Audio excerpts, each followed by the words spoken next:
Assalamualaikum warahmatullahi wabarakatuh. Waalaikumsalam warahmatullahi wabarakatuh. Selamat datang di Pernik Sakinah Home Education dan pembahasan kita hari ini seputaran tentang dilema orang tua dalam mendidik anak. Gini, anak kalau dibiarin kadang suka bablas, Mm-mm, tapi kalau dikerasin takutnya ntar jadi tertutup sama orang tua, takut ada mm-mm, jarak segala mm-mm, macam kan. mm-mm, mm-mm, Nah itu jalan tengahnya biasanya gimana tuh, Bu? mm-mm, mm-mm. Iya, kamu udah mikir kemana-mana. Nikah juga belum. Nikah juga belum, udah mikirin anak. Enggak, jadi itu Mas mikir kayak gitu. Itu malah ini loh obrolan laki-laki di circle Mas tuh kayak gitu. Eh, Apa? Karena itu yang kita rasain. Jadi mm-mm, teman-teman tuh beda-beda tuh. Ada teman yang orang tuanya menurut Mas asik banget tuh. Jadi kayak mm-mm, anaknya cerita apa aja oke, mm-mm, sampai kayak ya pokoknya apapun lah. mm-mm, mm-mm, Jadi nggak terlalu dikekang. Itu mm-mm, dari pandangan seumur Mas ya. mm-mm, Tapi di sisi lain juga dampaknya dia jadi agak agak lewat, agak mm-mm, bablas. mm-mm, mm-mm, Walaupun nggak parah-parah banget, cuman kan itu jadi mm-mm, obrolan tuh kan. mm-mm, Kalau dibiarin bablas, kalau mm-mm, dikerasin mm-mm. takut ini. Mm-mm.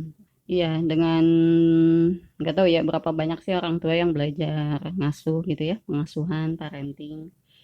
eh ini masalah yang sebenarnya umum dialami oleh banyak orang tua gitu kan. Kebingungan-kebingungan. Nah, pas udah belajar parenting bisa jadi tambah ngerti, bisa jadi tambah bingung gitu ya.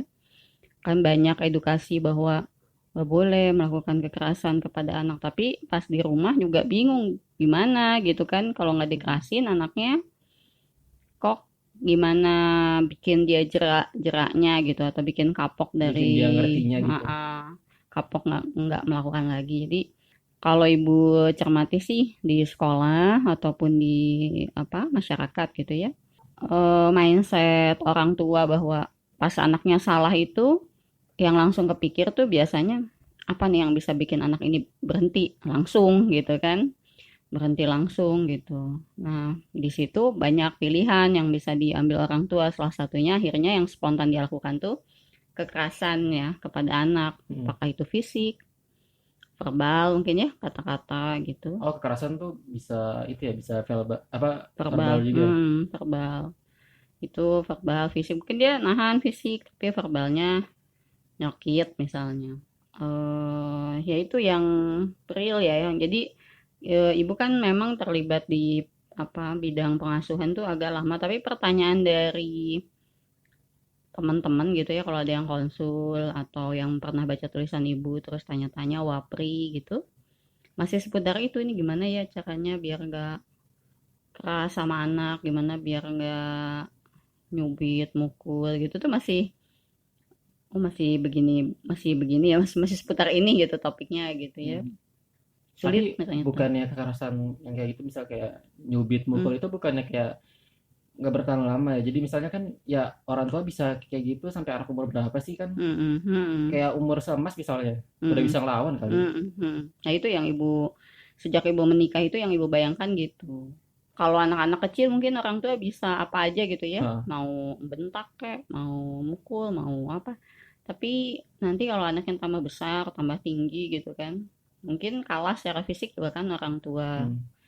Itu yang bikin ibu ya berusaha untuk ya udah tahulah konsekuensinya kalau misalnya konsisten gitu ya melakukan kekerasan pada anak tuh lama-lama ya apa sih yang mau dicari gitu ya, ujungnya tuh Hmm. apa gitu kan, ujungnya tuh udah kelihatan sebenarnya anaknya akan berontak, komunikasi macet dan seperti itu. Tapi seperti yang tadi kamu diskusikan sama teman-teman, memang itu agak dilematis ya, agak cukup sulit orang tua ketemu titik temu gimana sih caranya supaya anak berubah tanpa melakukan kekerasan fisik maupun verbal gitu. Nggak gampang.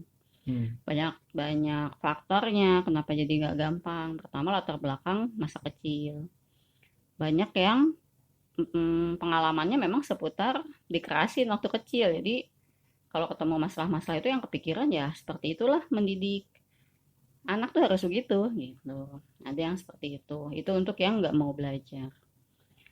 Nah, kalau dari pengalaman ibu, capek kalau orang tua itu mindsetnya pertama semua perilaku tuh harus berubah cepet. Itu tuh Hmm. bikin kita tuh stres sendiri ya. Biasanya perilaku yang belum serk itu kan, apalagi kalau anaknya banyak kan, yang Hmm. ini masalahnya, yang ini. Satu anak mungkin ada 2 atau 3 perilaku yang kita belum pas gitu. Kalau itu semua kita berpikir bahwa itu harus cepat-cepat berubah semuanya, ya itu kita juga bingung harus gimana. Akhirnya ngomel-ngomel mungkin kan. Hmm. Jadi biasanya yang ibu lakukan pertama itu ridho dulu. Oh, masalah ini ada ya gitu. Kadang-kadang untuk sampai fase itu aja, itu perlu waktu untuk kita tuh, kita harus yang ngalamin ini gitu maksudnya. Ridho tuh menerima ya berarti. Dia menerima banget gitu. Bener-bener nerima bahwa oh, harus ya saya tuh ngalamin hal ini tuh harus ya saya ngalamin gitu kan. Hmm. Oh, saya tuh harus menangani ini ya gitu. Misalnya anak tuh kan nggak buat sholat aja gitu kan. Ada Iya. anak yang gampang, ada anak yang susah banget gitu ya. Kita juga di rumah ada tuh yang masih wah gitu effort untuk bikin dia sholat itu luar biasa. Hmm.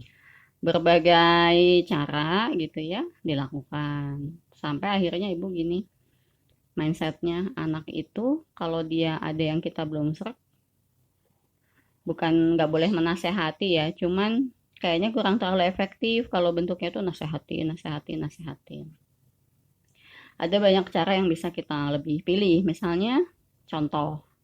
Jadi sebelum sebelum kita minta dia begini-begini, kalau kita udah ngerasa capek bicara banyak juga kayaknya nggak diserap gitu ya.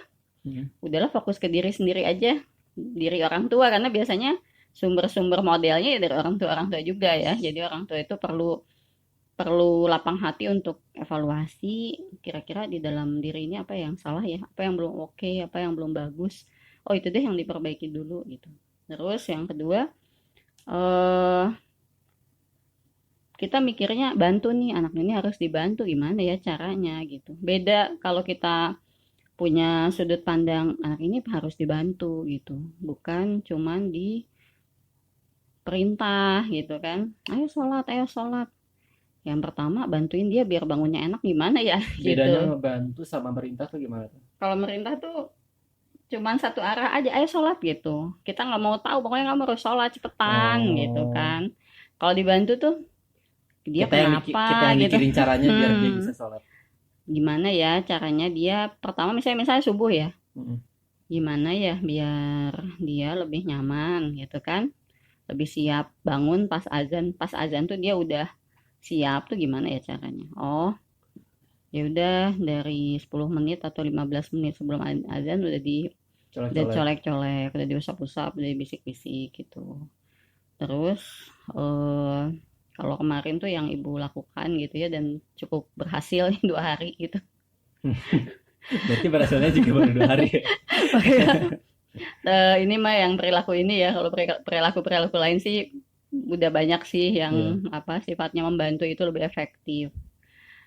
Ini ada satu masalah gitu yang Masalah. baru berhasil 2 hari Hmm. setelah tadinya aduh diapain ya susah banget gitu. Karena anaknya lumayan ngunci kalau emosinya udah nggak mau ya nggak mau gitu kan susah gitu. Hmm. Nah menerima bahwa oh ada anak yang secara emosional lebih sulit ya gitu. Ada orang tua yang sulit menerima kondisi itu gitu. Jadi biasanya pertanyaannya kenapa sih susah banget sih kamu sholat misalnya Gitu gitu. tuh familiar banget tuh orang tua ngomong kayak gitu.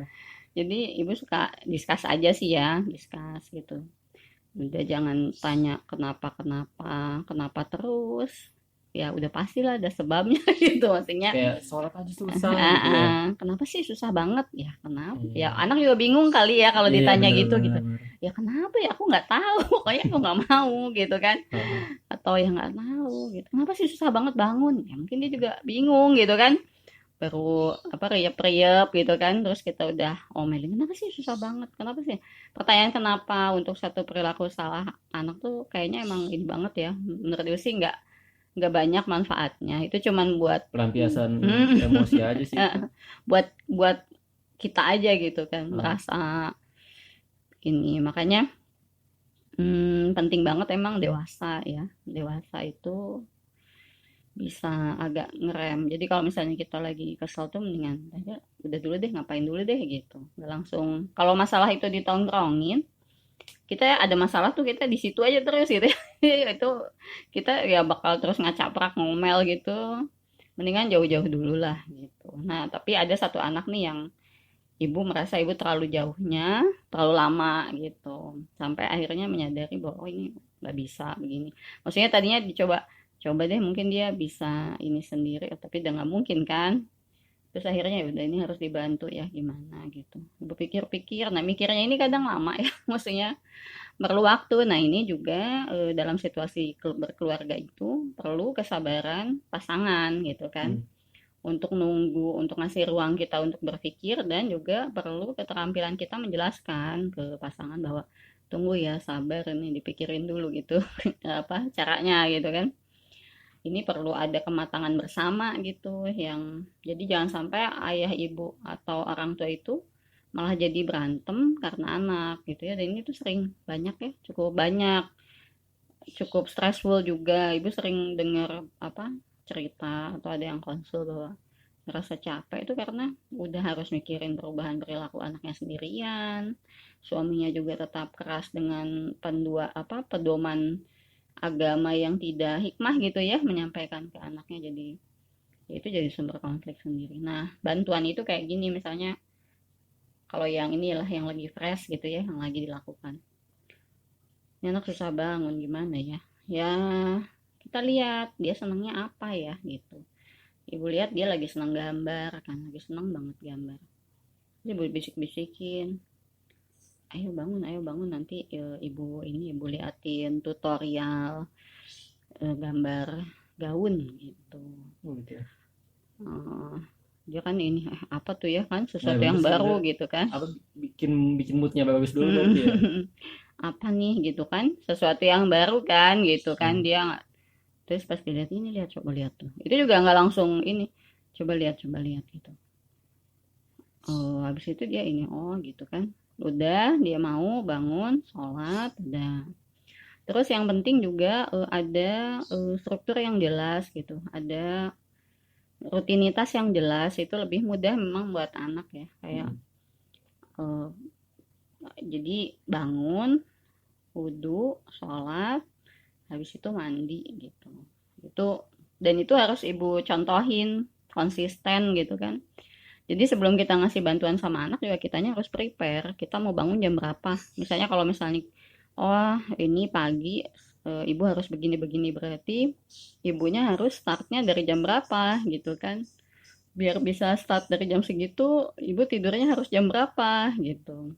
Jadi ibunya juga harus bikin struktur baru, bisa jadi harus bikin jadwal baru atau yang disesuaikan dengan tugas yang lebih urgent kita lakukan ya. Karena kan kalau punya peran, misalnya peran bekerja, peran ibu, peran istri itu kadang berputar. Nggak selalu yang jadi prioritas itu masalah pekerjaan, nggak selalu masalah anak. Mungkin ada yang lagi urgent, itu porsinya lebih besar. Nah, kayak gitu. Jadi kalau kita mindsetnya udah apa yang bisa kita bantu buat anak ini biar lebih nyaman, kooperatif, itu akan beda. Misalnya, misalnya ibu lihat tanda-tanda "Oh, ini kayaknya mas udah bosen banget gitu ya. Nah itu juga yang dipikirin kan, bantunya apa ya gitu. Itu dicoba difasilitasi apa gitu kan, hobi gitu Hmm. kan, kayak gitu. Terus adiknya juga oh lagi senang ini, coba difasilitasi biar kayak misalnya gini, sekarang lagi pandemi, kita harus di rumah aja. Anak-anak butuh main kan gitu.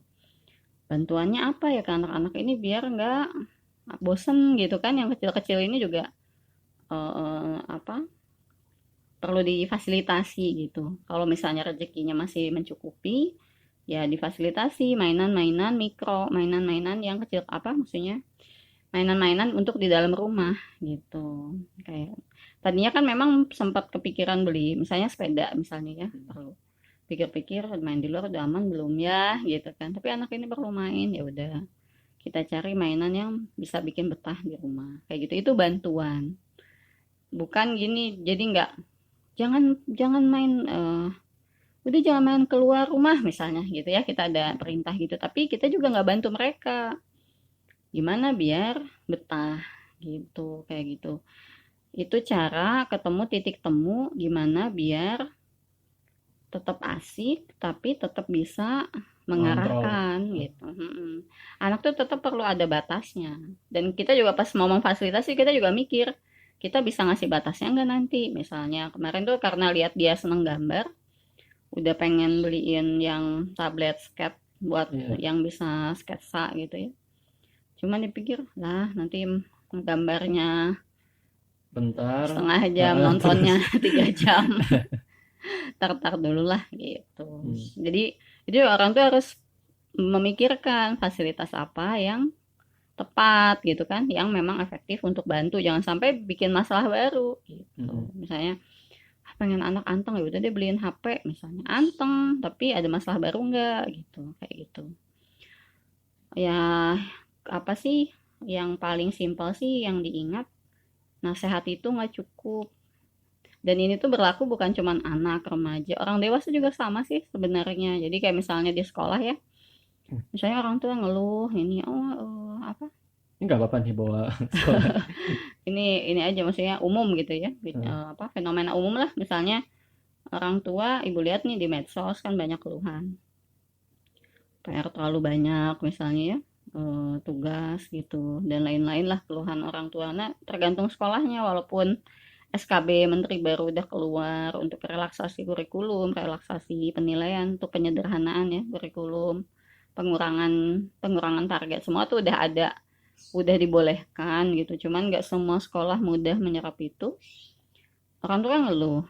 Nah mungkin ada yang langsung udah jangan ngeluh terus gitu. Maksudnya udah jangan, dan mungkin juga kadang-kadang ada di posisi itu gitu ya. Udah deh sekolah juga capek gitu ya. Maksudnya guru juga capek, jangan ngeluh terus misalnya. Tapi orang dewasa juga nggak bisa cuman digituin. Orang dewasa yang lain itu sekolah misalnya ya, pihak guru, pihak sekolah harus berpikir kita ngebantu orang tuanya gimana ya gitu. Jadi setiap ada perilaku yang kita lihat nggak sesuai, sebenarnya yang lebih nyaman kalau menurut ibu itu kita mindsetnya membantu, bukan merubah. Kalau merubah tuh, kalau langsung merubah tuh udah apa ya, ada beban tersendiri. Misalnya menikah ya, kita lihat pasangan kita misalnya, ada yang kita belum serk gitu kan, apanya lah, kesehariannya belum Contoh serk, lah, contoh yang paling gampang. apa ya, beragam banget sih ya kalau di rumah tuh macem-macem sih, macem-macem lah apa masalah pasangan tuh. Ada yang kita nggak serk. Nah ya ya atau gini, misalnya suami gitu ya punya istri kayaknya kuyuk banget, capek banget, terus dia ngambekan misalnya gitu ya. Hmm. Mungkin kan si suami bisa gini, kamu kenapa sih misalnya marah-marah melulu misalnya. Udah, kalau jadi istri itu harus yang menyenangkan hati suami misalnya gitu ya. Kan suka Hmm. ada tuh suami-suami yang gampang apa bawa dalil gitu ya. Itu kan kayak nasehat kan, nasehat. Padahal mungkin dia kalau mindset dia membantu, dia akan kayaknya istriku kecapean ya, apa yang bisa aku bantu ya gitu. Oh mungkin ada tugas yang bisa dibantuin gitu. Akhirnya si istrinya ngerasa nyaman, udah selesai gitu loh, tanpa nasihat yang panjang lebar ini. Dengan bantuan masalahnya bisa selesai. Hmm. Eh, banyak sih kalau di setting keluarga ya. Jadi waktu ibu kuliah dulu suka, kalau nikah tuh jangan ada niat merubah pasangan gitu. Pas ibu rasain juga iya sih, kalau kita ada niat merubah pasangan agak, ya jadi bawaannya tuh marah aja gitu. Maksudnya kenapa sih susah banget gitu maksudnya. Hmm. Padahal kita sendiri kan juga banyak yang harus berubah Diubah. gitu kan. Tapi kalau udah saling bantu ya memang lama mungkin gitu ya, tapi insya Allah nyampe gitu. Dan itu asik, romantisme tersendiri lah gitu. Hmm. Kayak Ibu tuh misalnya HP sering habis gitu kan, terus ayah tuh bantuin. Jadi kalau malam tuh suka udah nyolokin HP gitu, Oh gitu. udah dicas gitu kan. Ya jadi ibu jadi tahu, oh iya ya HP tuh kalau malam tuh bagusnya dicas besoknya full gitu. Tanpa maksudnya ada sih fase yang kalau HP itu ya ini dong dicas dulu disiapin dulu gitu kan, namanya Oh, juga apa ya, itu mah natural aja lah ya kan, kalau lagi ya, nikah mah ya apa sih yang gitu mah biasalah gitu. ya.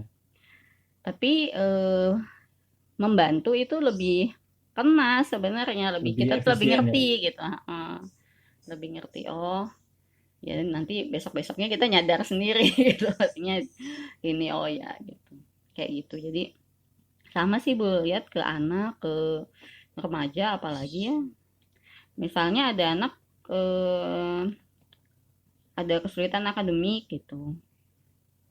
Kita mungkin bisa, ayo dong kamu belajar gitu-gitu.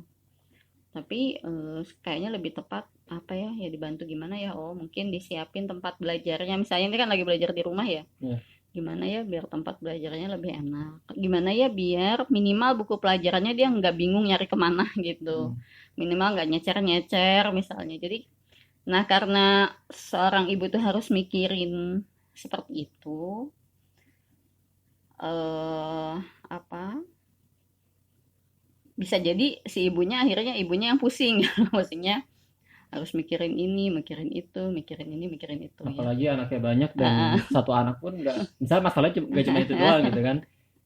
jadi yang ini perlu dibantu apa nih gitu kan? Yang ini perlu dibantu apa nih gitu. Ibu sih Hmm. walaupun ibu nggak open ya ke anak-anak, tapi sebenarnya setiap anak udah ada catatan. Oh ini harus dibantu ini. Misalnya gini, misalnya ada anak nih yang lagi ketinggalan di apa Tapi pelajaran tahfiz gitu kan. Ibu tahu nih kalau dibiarin gitu ya, misalnya udahlah biarinlah semampu-mampunya gitu ya misalnya gitu hmm. kan, itu nanti akan jadi stressful tersendiri buat anak, dia jadi nggak nyaman, jadi males gitu ikut kelasnya kan. Ya di situ ya ayo dibantunya dengan yuk diulang malamnya, itu pun kan anaknya nggak mau kan maksudnya Iya. itu pun nggak langsung ayo gitu kan, kitanya harus ngasih pengertian dulu, ini kamu kalau ketinggalannya banyak nanti ini yang bikin kamu nggak mau masuk. Kalau kayak lagi belajar di rumah ini mah dinamikanya banyak, misalnya aduh ini kayak anak bosen gitu ya, gimana ya, kita nggak bisa ayo gimana sih ayo cepet masuk gitu maksudnya ayo cepet belajar duduk gitu ya. Oh. Sampai kemarin tuh sempat tuh kayaknya udah pada bosen banget, gimana ya, ya emang bos ngebayang Padahal ya baru gitu. sebulan kali ya belajar di rumah. Dari Maret kan sebenarnya, dari Oh, pandemi kan udah di rumah. tapi belum, enggak maksudnya Yang belajar di rumah, soal terstrukturnya, belajar iya baru di yang rumah. lebih terstruktur baru dari bulan Juli. Kalau sebelum Juli itu kan nggak masuk penilaian yang gitu-gitu. Hmm. Kalau habis Emang Juli pas itu sebelum Juli tetap pelajar, tetap dikasih tugas gitu. dikasih tugas tapi lebih santai. Ibu juga banyak melepas Oh. karena gak masuk penilaian. Terus kondisi kita juga lagi stressful ya. Waktu itu kan Hmm. baru pandemik banget. Udah ibu nggak terlalu ini. Tapi pas habis Juli itu karena memang udah lebih terstruktur, ada tugas, ada ini ya kitanya harus rapi. Nah itu udah kelihatan tuh, wah ini udah kayaknya udah bosan gitu ya. Ya jelas bosan ya kalau anak itu kan kalau ke sekolah ketemu temen. Kalaupun lagi bosan dengerin gurunya dia bakal bisa ngobrol sama temennya Nah, gitu ya, bener bener bahas bener. bahas apa, bahas apa. Jadi kalau orang tua tuh ngelihat gimana sih kamu nggak merhatiin gurunya, sebenarnya perlu empati juga bahwa itu tuh nggak mudah Tapi gitu bukannya buat harusnya orang anak. tua pernah ngerasain masa itu ya? Masa bosen Nah, dengerin guru lah, masa. ini tuh yang suka pada lupa. Sebenarnya yang paling gampang ngasuh anak itu adalah berempati. Berempati itu kalau kita jadi anak kira-kira gimana ya? Dulu pas kita kecil tuh gimana ya gitu. Itu yang Hmm, paling gampang sih kalau menurut ibu ya. Mengasuh yang maksudnya kalau nggak mau banyak teori apa segala macam, kan kita pernah kecil. belajar Kita dari pernah diri sendiri dulu gitu maksudnya. kita kan pernah kecil misalnya, atau kita pernah remaja gitu kan. Jadi kita juga Hmm. tahu. Cuman nggak tahu kalau udah pada dewasa tuh kayak dan kayak nggak pernah aja gitu ya, suka pada lupa. Jadi keluhannya tuh kenapa sih apa ya, ini umum ya misalnya kesel karena anak nggak mau belajar gitu, Tapi bisa jadi dulunya mungkin kita itu termasuk yang rapi gitu ya, maksudnya Oh, belajarnya rajin, terus ngelihat anak kita kok kayaknya kok susah banget, dulu mah kita gampang ah belajar. gampang gitu kan, Nah, lebih terjadwal, lebih gigih gitu-gitulah bandingin sama kita gitu. Itu juga bisa. Nah, itu balik lagi tadi ke tadi nerima apa? Oh, menerima bahwa kita tuh menghadapi anak ya nggak kayak kita gitu. Udah aja terima aja dulu. Nanti kalau kita udah terima, kita jadi lebih lebih punya banyak ide lah buat bantu anak. Tapi kalau kitanya masih kenapa sih dia itu nggak kayak aku waktu aku dulu itu hmm. blunder tuh susah kalau em, menurut ibu sulit kalau kita masih bandingin sama zaman dulu zamannya juga beda kan gitu, Iya. distraknya aja udah jauh. Sekarang anak sekarang kan ada YouTube, ada Tapi medsos, ada segala macam. Mas kadang suka gak percaya gitu kalau ada Hmm, yang bilang, hmm, ya entah ibu, ayah hmm, atau hmm, siapa yang bilang, hmm, zaman dulu tuh orang pulang sekolah langsung ke kamar hmm, belajar. hmm, Oke, yang kayak hmm. hidupnya kayak kaku-kaku amat ya. Kayak yang belajar apa berangkat pagi ke sekolah, Hmm, hmm, belajar, hmm, hmm, pulang kayak rapi banget, belajar. Iya baik kayak banget gitu. ha, Iya, dulu baik-baik. Ya, setiap zamannya tuh ada ujiannya masing-masing lah, gitu kan. Ada PR-nya masing-masing, jadi emang nggak bisa dibandingin gitu. Ya dulu, apakah lurus-lurus aja ya, Pak? Yang gampang sih tanya Abah lah ya. Mungkin Abah ketawa aja kalau dibilang anaknya lurus-lurus aja. Yang oh kayaknya iya sih, bener ya bener kayaknya bener nggak bener mungkin bener. lah gitu kan. Tapi mungkin beda bentuk lah gitu. Kalau dulu memang karena ya ibaratnya lahir tuh lah habis lahir dirawat dirawat terus maksudnya di apa secara fisik terus ya udah sekolah gitu kan, sekolah udah sekolah aja gitu kan. Jadi masalahnya paling seputar apa ya, kayak nggak fokus belajar kayak ibu kan pas SMA malah banyak Organisasi. aktif gitu kan. Pas kuliah juga sama gitu, sementara orang tua juga kan ada batas waktu tuh, waktu itu abah kan pas banget mau pensiun, jadi kalau ibu telat selesai kuliahnya itu jadi masalah gitu kan. Hmm. Tapi kok ini Tapi ibu malah telat ya waktu itu telat 1 tahun dan karena jadi masalah waktu itu. Oh, enggak udah sih. enggak. Tapi Masih bisa. pas waktu itu abah emang udah pensiun. Habis itu pensiun pas memang Enggak maksudnya jadi kayak abah pensiun tapi ibu masih ada setahun. lupa sih, agak lupa tapi masih aman sih. Cuma apa tinggal skripsi itu kan nggak terlalu sering bolak-balik ke kampus, nggak terlalu apa Hmm. ongkos. Dan ibu udah merit juga kan. Habis Oh, telat setahun, eh 3 bulannya itu merit. Jadi kesananya kan udah tanggung jawabnya ayah gitu. Nggak terlalu ini. Jadi ya pasti setiap masanya nggak mungkin anak itu lurus-lurus saja. Cuman kan ada yang lumayan lurus gitu ya, ada yang jadi pikiran banget ya, kayak ibu juga ngeliat kan teman-teman juga banyak banyak macemnya gitu. Udah dewasanya juga hasilnya ya random maksudnya nggak kelihatan polanya, misalnya anak yang baik-baik terus jadi bagus gitu kan nggak juga ya. ada juga yang dulunya bandel, Jadi gede jadi baik baik. ya. Setiap anak tuh kalau kemarin ibu diingetin temen jangan terlalu banyak apa ngelihat, setiap orang tua tuh pasti ada salah lah gitu kan. Jadi kalau kita terlalu tenggelam sama kesalahan-kesalahan kita itu, ya kita juga harus mengimani bahwa setiap anak itu udah ada takdirnya ya. Kita nggak tahu nih ke depannya gitu kan. Daripada kita terus menyalahkan diri dan sebagainya, lebih baik lihat ke depan.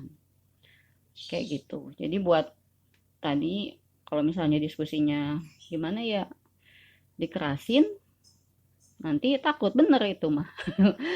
Rumus yang udah eksak lah.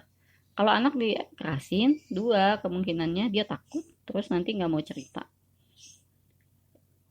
Jarang denger, nggak belum pernah sih denger ada anak mengalami kekerasan terus dia dekat sama orang tua gitu, kayaknya memang nggak nyambung ya gitu. Atau bisa jadi ada di mata orang tuanya dekat tapi sebenarnya anak nyimpen Mm-mm. lumayan banyak yang Mm-mm. Mm-mm. pokoknya menyembunyikan Mm-mm. beberapa masalah. Deket deket bisa pas udah usia tertentu yang mungkin dia udah dewasa ya. Jadi apa? Menerima, memaafkan gitu-gitu. Nah, tapi bisa aja misalnya Yesus Mas Mm, gitu, mm.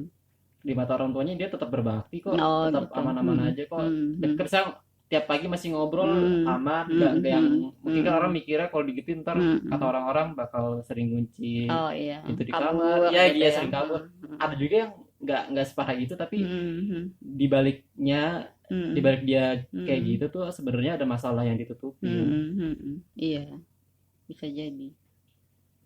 Ya kalau kekerasan tuh susah sih masuk logikanya bahwa anak tuh bisa terbuka ya sama orang tua kan dia takut kan gitu. Hmm. Terus satu sih yang kalau ibu concern itu kekerasan tuh bikin anak kemungkinan besar ke arah minder, nggak pede, punya konsep diri yang negatif.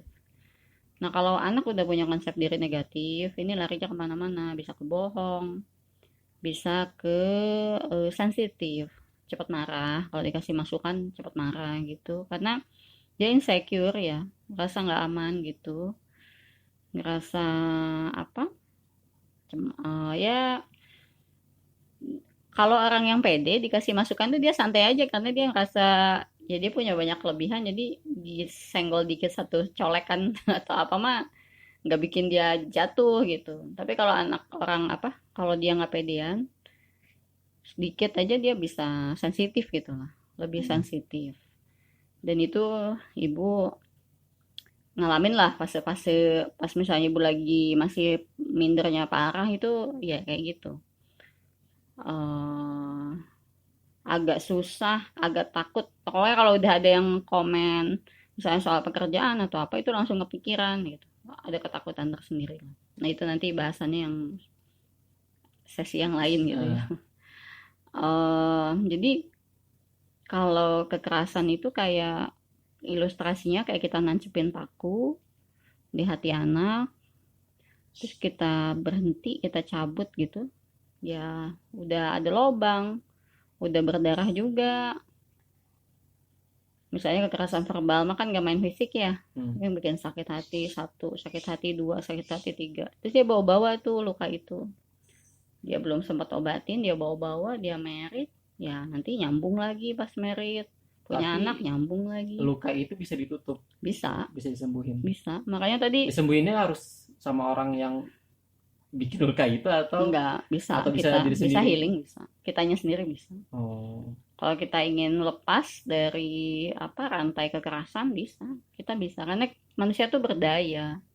Jadi enggak, aduh aku waktu pasti. kecil aku begini begini eh, begini, berarti wajar dong kalau aku begini begini sebagai orang tua dulu juga. Oh ya gitulah kiranya Kalau dia berbicara bilang berarti aku wajar, berarti dia tahu itu salah dong sebenarnya. dirinya salah. Iya, pas ngedidik kan tadi Oh bilang iya banyak dulu, banyak. dulu kan aku bisa bisa Hmm, kekerasan ya, dulu hmm, aku juga iya. dikerasin sama Hmm, orang hmm, tua, hmm, berarti aku nggak apa-apa dong. iya Berarti bah berarti wajar dong kalau aku wajar. gini sama anak. Hmm, Kata berarti aku wajar kan hmm, hmm, artinya dia tahu sebenarnya salah. banyak yang kayak gitu. Ada juga yang gini, aku dulu juga dikerasin, terus aku sukses tuh gitu, bikin aku kuat. Banyak juga yang kayak gitu. Tapi Nah, itu gimana tuh? Kan tapi dia dia asli punya gambaran dari diri itu tapi kan dari diri dia sendiri. itu kata dia biasanya orang-orang yang terdekatnya yang bisa merasakan apakah dia Sukses. oke oke atau enggak itu akan terasa oleh istrinya, anaknya. Banyak banget yang kayak gitu mah. Ada yang merasa gagah banget, merasa confident banget bahwa aku tuh kuat gitu. Tapi melukainya ke orang-orang yang terdekat ya itu udah banyak banget yang kayak begitu. Jadi kekerasan tuh sulit sih kalau ibu lihat. Walaupun ibu juga merasakan bahwa selama 18 tahun mengasuh anak itu nggak luput, nggak bener-bener steril dari kekerasan. Kenapa ya? Biasanya sih marah-marah itu ya, ada dua. Kalau ibu kekerasannya nggak fisik sih, Hmm, tapi verbal. verbal juga jarang. Maksudnya Ya ya nggak luput lah. Maksud ibu tuh nggak pasti nggak 100% bersih gitu. Ada aja lah situasi-situasi. Memang kalau dibilang mungkin ya berapa tahun sekali gitu iya maksudnya. benar-benar. Tapi ada. Jadi nggak tahu ya kalau ada yang bersih banget sih mungkin iya. Tapi sulit sih kalau ibu pikir gitu. Itu tuh ibu yang udah dengan kesadaran penuh ya mengasuhnya gitu kan. Udah dengan kesadaran penuh, dengan ilmu, dengan Tapi memang nggak gampang.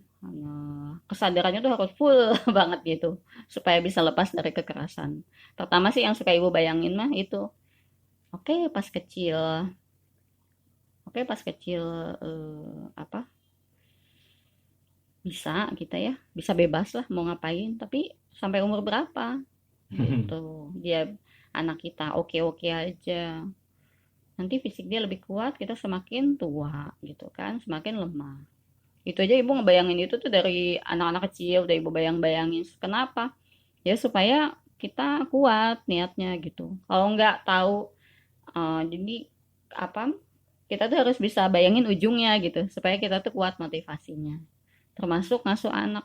Emang sebenarnya ujungnya mau ngapain gitu kan? Kita kan harapan kita apa sih? Anak itu bahagia, sejahtera ya, nyaman gitu. Dunia dan akhirat, termasuk fisik, agama ya, psikologis. Itu kan kita pengen kan gitu kan gitu, seperti kita juga pengen diri kita seperti itu kan, sejahtera. Banyak uang tapi bisa aja nggak sejahtera secara psikologis, itu kita udah banyak dengar cerita ya. Iya. Atau nggak sejahtera secara agama, maksudnya ya dia nggak sholat gitu ya. Sejahtera sih secara psikologis tapi dia nggak iman misalnya kan, itu nggak, kita nggak mau yang gitu.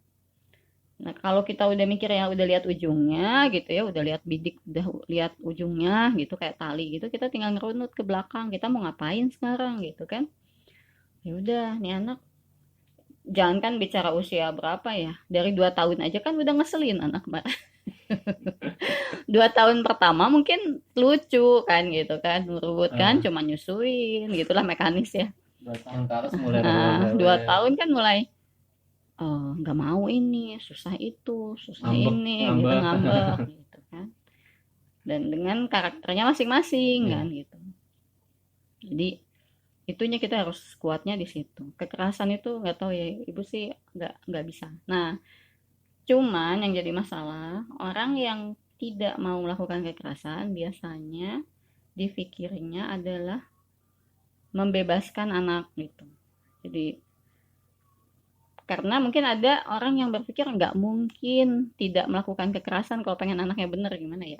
Itu masalah yang ini bukan sih yang kayak menerima bukan berarti membiarkan. Mm-mm, mm-mm.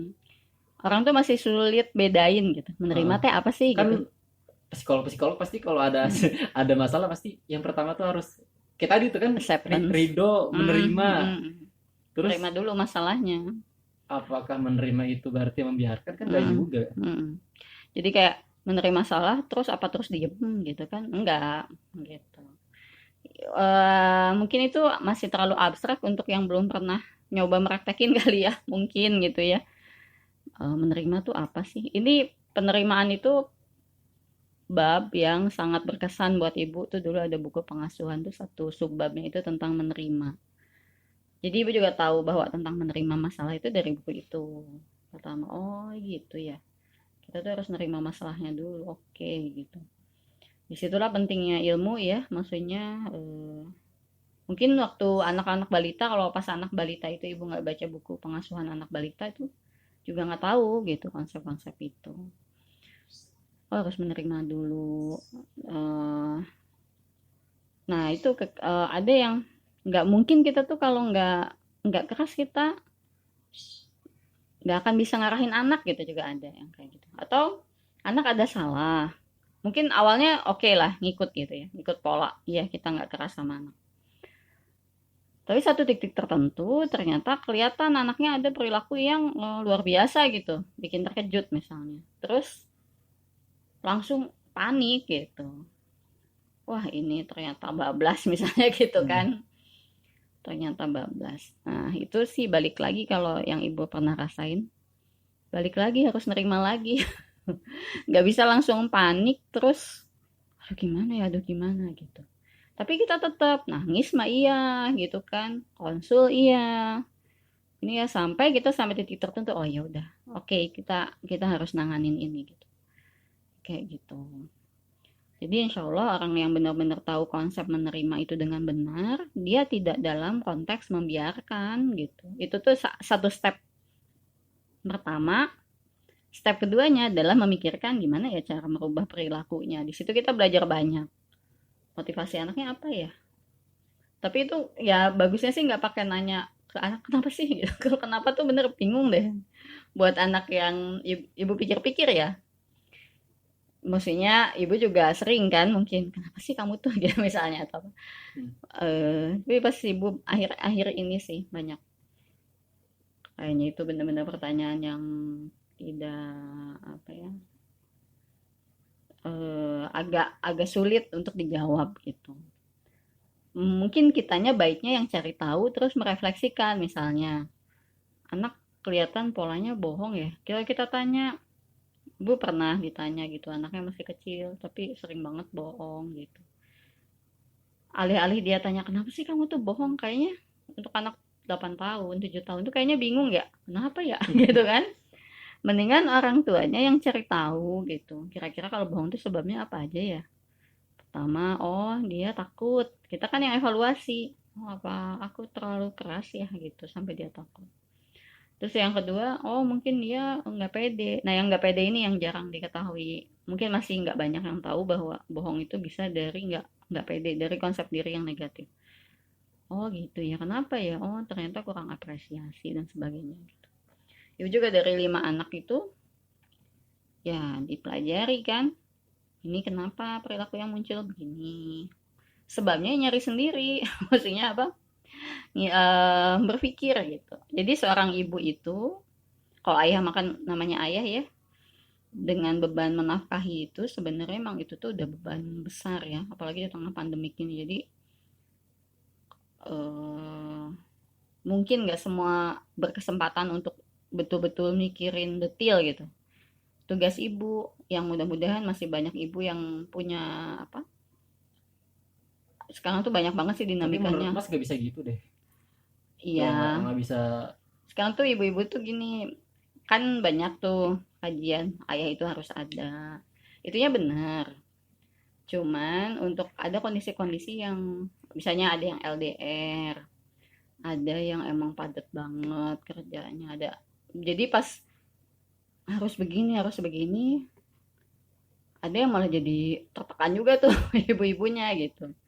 Nah maksud ibu kalau kondisinya nggak memungkinkan, misalnya ya seorang ayah ideal gitu, memikirkan detail, seorang ibu itu punya kelebihan untuk memikirkan detail gitu.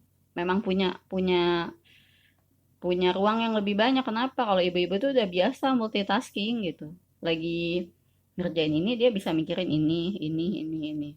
Kalau laki-laki tuh kalau lagi ngerjain A, dia selesain dulu baru mikirin ini. Jadi kalau ibu-ibu itu punya punya punya cukup waktu, bagusnya banyak belajar gitu. Banyak belajar supaya tahu pas ada perilaku anak kayak gini tuh sebabnya apa ya gitu. Nanti tinggal sama pasangannya dengan ayahnya anak-anak itu tinggal diskusi gitu. Tapi udah bawa bahan gitu. Jadi Oh, kalau itu sih ya emang. karena waktunya untuk explore itu sempit sih. Tapi tetap pas prakteknya tetap Oh berdua. iya, itu sih harus diskusi gitu. Cuman kalau kan karena banyak edukasi bahwa ayah tuh harus begini-begini, kadang-kadang ibu kasihan juga dengan figur ayahnya ya gitu karena ibu juga bekerja bisa merasakan stressfulnya di kantor gitu. Apa tekanan pekerjaan, apalagi sekarang kan kondisi pandemik ini ancaman resesi misalnya gitu. Banyak banyak itu lebih stressful buat bapak-bapak gitu kan yang memang apa tugas utamanya menafkahi. Nah, ibu-ibu tuh daripada pusing, maksudnya mikirin bapak-bapak yang nggak sempet apa cari informasi detail tentang pengasuhan, ya mending kita aja Gerak gitu. duluan gitu ya. Jangan terlalu nyalahin situasi gitu tuh, nggak membantu banyak. Jadi ibu juga yang spare banyak untuk cari ilmu, belajar, kadang-kadang tidur lebih sedikit untuk belajar sesuatu gitu ya. Nggak apa-apa, nanti kayaknya udah diskusinya udah enak gitu, udah bawa bahan gitu. Oh ternyata anak tuh begini-begini tuh kemungkinannya ini. Jadi kita mau apa gitu, mau mau kita mau milih yang gimana. Jadi diskusinya kalau laki-laki itu kan sebenarnya enak, maksudnya apa logis ya. Jadi kalau kita bawa konsep biasanya lebih enak buat diskusi. Tapi kalau kitanya bawa Entahan. perasaan gitu ya, maksudnya apa nangis melulu atau apa sih ngeluh gitu ya, malah bikin pusing kayaknya gitu ya. Ibu belum pernah tanya sih sama ayah, belum pernah tanya. Tapi biasanya pola itu sih yang ibu pakai gitu. Jadi gimana sih seorang ayah bisa jadi ideal gitu ya? Itu juga konsepnya gitu. Kita tuh bantu gimana ya? Sama aja. Ayah juga gimana ibu biar tetap bisa survive, ya bantuin juga gitu kan. Kalau udah sampai titik itu jadi enak gitu. Kayak misalnya oh nyuciin piring gitu kan, nyuciin itu rutin kan tiap malam Ya. misalnya ya. Itu bentuk bantuan dan itu tuh udah bikin happy-nya se-24 jam gitu kan. Terus ibu juga bantunya apa ya? Nggak, jangan terlalu gimana caranya nih anak-anak selesailah masalahnya gitu. Jadi nggak terlalu dipusingin A B C gitu. Kitanya emang berpikir lebih banyak. Gitu. Tapi diskusinya jalan gitu lah. Seperti itu kurang lebih. Jadi kalau kekerasan apakah anak takut ya bener. Terus tapi apakah kalau kita bersikap tidak keras akan bablas? Enggak gitu. Nggak Tergantung. juga ya berarti. Tergantung memang kitanya nggak ngasih batasan atau ngasih batasan. Untuk ngasih batasan tuh banyak yang harus dipelajari. Pertama, orang tuanya juga punya batasan. Kalau yang ibu rasa sih ini apa yang kerasa banget tuh, ibunya harus disiplin waktunya gitu. Dan rutin. Itu juga baru apa ya? Baru betul-betul ibu coba perbaiki lah. Dan itu terasa terasa banget. Jadi apa-apa, pokoknya kalau ada problem, ada masalah, jangan malu untuk evaluasi. Ibu tuh jangan ngerasa udah hebat, udah udah lulus gitu ya ibaratnya Hmm. gitu. Enggak. Anak mah tetap perlu kita dampingi sampai berapapun usianya. Jadi jangan pernah malu untuk evaluasi. Oh, masih kurang di sini. Oh, masih kurang di sini. Enggak apa-apa. Itu juga jadi model untuk anak-anaknya untuk belajar kan. Kalau punya ibu yang ngerasa udah selesai gitu ya, kadang ibu sudah ya kalau menurut ibu sih jadi seorang ibu gitu ya, orang tua lah. Jangan cepat-cepat ingin selesai tugasnya atau merasa udah lulus, sudah selesai nih gitu. Padahal usianya tuh masih belia gitu ya, anak-anaknya masih ini. Sampai kapanpun gitu. Kenapa? Ya takut kaget aja nanti pas ada masalah kita tuh lebih down gitu ya ketika kita merasa ah udah nih udah beres nih anak kita Heeh. udah baik gitu. Karena ya kita namanya manusia dinamis ya gitu kan. Mungkin ada situasi baru, mungkin ada Ya informasi kayak baru. orang dewasa aja bisa, kan ada aja misal dia baru ketemu bandelnya pas dewasa. Iya, banyak situasi kan. Jadi ya doa yang kencang, tapi jangan pernah merasa udah selesai. Misalnya udah hebat, udah apa ya? Aku tuh udah hebat gitu. Itu jangan aja pokoknya jangan merasa karena itu kan menghambat apa? Menghambat evaluasi. Sementara kita tuh harus harus berani ngoreksi diri. Orang tua tuh harus berani ngoreksi diri. Karena udah azan maghrib, kita tutup aja sampai di sini. Wassalamualaikum warahmatullahi wabarakatuh.